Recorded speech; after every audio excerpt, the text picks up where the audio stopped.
First of all, we should not isolate the question of the ordination of women to the priesthood. We should take a much broader vision of what is the role of women within the church. But clearly there is a specific issue here. This is something that is being very much debated by the Anglican Church and the different Protestant churches. And what contribution can we Orthodox make from our own tradition to this current debate? Now, most Orthodox will begin by appealing to holy tradition. We say, if Jesus Christ had wanted women to be priests, he would have made that clear to his disciples, and they would have obeyed him. After 20 centuries, we do not have the right to innovate in this matter.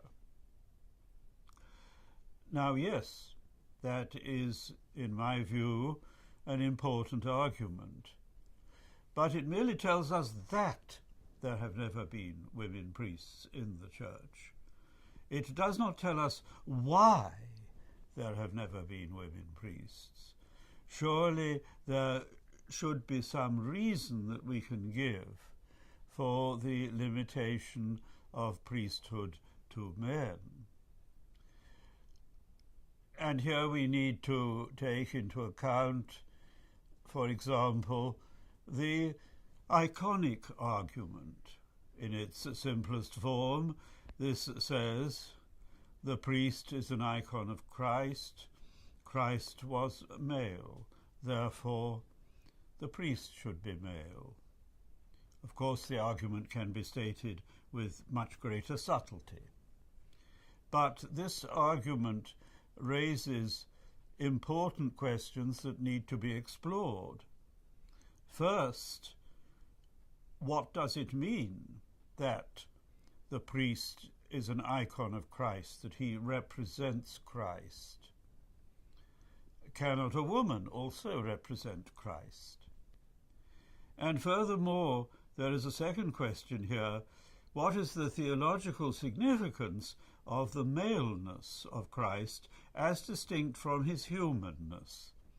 If we read the Greek fathers, for example, St. Gregory the theologian, he has a great deal to say about the incarnation, about the way in which Jesus Christ, Son of God, has become fully and completely human. But he says nothing at all, except in the very last of his homilies, about why Christ was a male. The fathers simply did not discuss this. So that is a second point in the so-called iconic argument that needs to be thoroughly explored if this argument is to be convincing. And there are many other points to look at in connection with this question. Scripture and tradition speak of Christ as the bridegroom of the church, and the church is the bride. What is the meaning of this symbolism?